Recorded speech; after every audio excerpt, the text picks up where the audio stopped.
Hey guys, I thought this would be a really good exercise since we have been using WGSN CADS and there's so many layers to them, and also a lot of these CADs are built in an older version of Illustrator.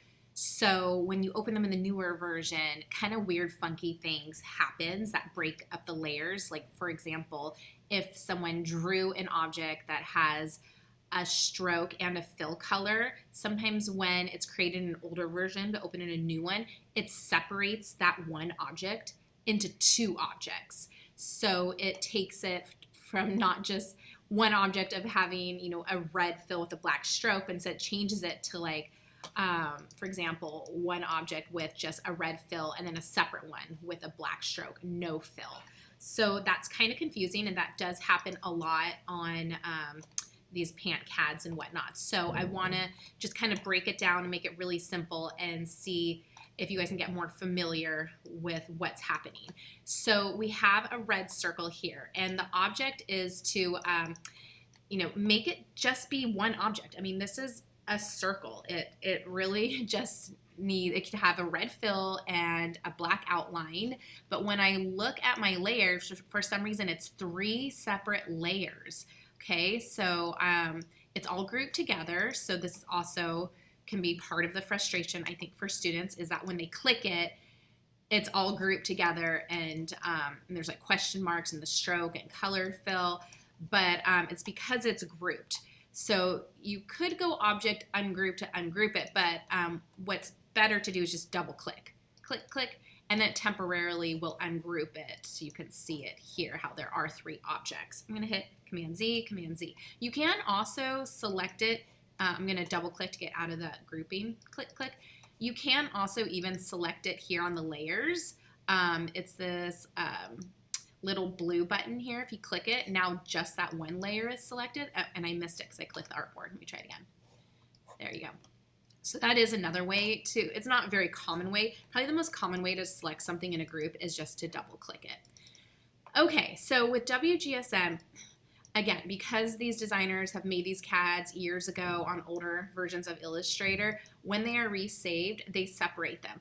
Usually the designer probably drew this red circle and gave it a black outline. So I think it's easier to just delete the black outline, take the original red circle, and add the black outline directly onto it. So now you're only dealing with just one object, which is so much easier.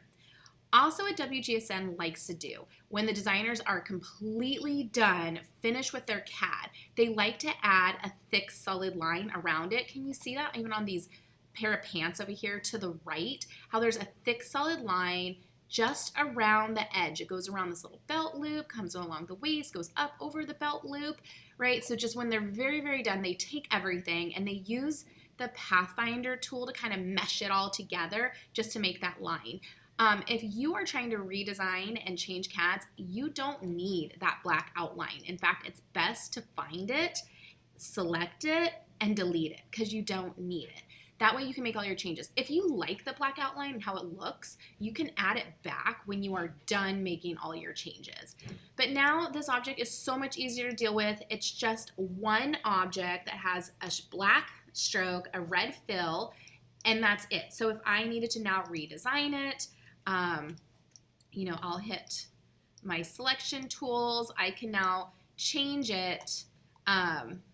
And it's just so much easier. I'm going to hit Command Z, edit, undo a few times just so you can see what if I tried to change it before, right? It's like, oh gosh, I have so many different lines here to change. Like what the heck? It's a lot. So it's obviously so much easier to change if it's just one object, okay? Right now I'm in the white arrow. If I selected the outline, do you see how my little anchor points are white?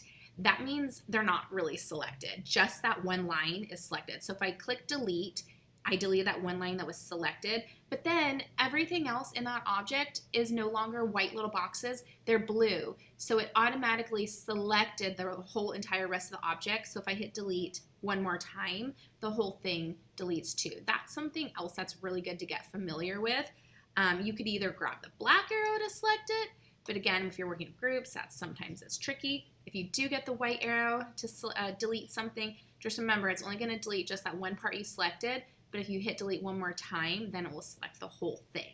Again, the black arrow though, you should only have to hit it just one time, keyboard shortcut V, and the whole thing is selected. I'm going to double click to get out of that.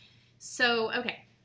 So anyways, you're going to change the circle to just have a red fill and a black stroke, and that's it. You don't have to deform it like I did.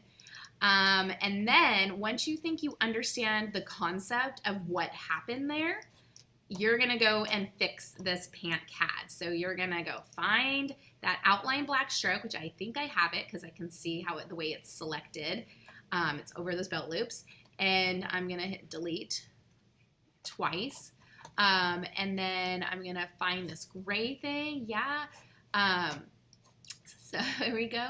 So you're going to have to figure out what you want to do. Should I, let's see here, delete that guy and then just select this and then give it a light gray fill, or maybe even any color really.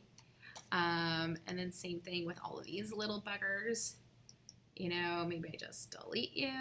There's that shape, and I could just eyedrop to grab this one. So now it has the same color fill and same stroke.